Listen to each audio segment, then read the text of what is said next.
चला स्वामी चरित्र सारामृतातील 12व्या अध्यायाचं कथासार ऐकूया।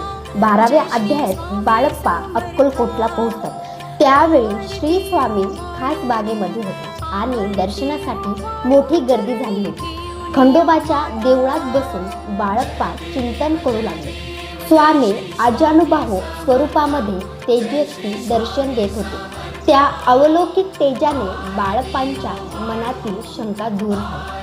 स्वामींच्या लीलांनी त्यांना ईश्वरी सामर्थ्याची जाणीव करून दिली। अक्कलकोट त्यांच्या जीवनातील मुक्तीस्थान ठरले। ते नित्य जप, ध्यान, नामस्मरण आणि थोड्या सेवा करू लागले।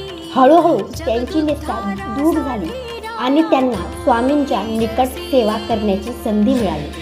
हा अध्याय आपल्याला शिकवतो अखंड श्रद्धा आणि सेवा भक्ताचं जीवन धन्य करतात। असा प्रत्येक अध्यायाचा कथासार ऐकण्यासाठी स्वामी सखी चॅनलला सबस्क्राईब आणि इंस्टाग्रामवर माझ्या चॅनलला नक्की फॉलो करा। श्री स्वामी समर्थ।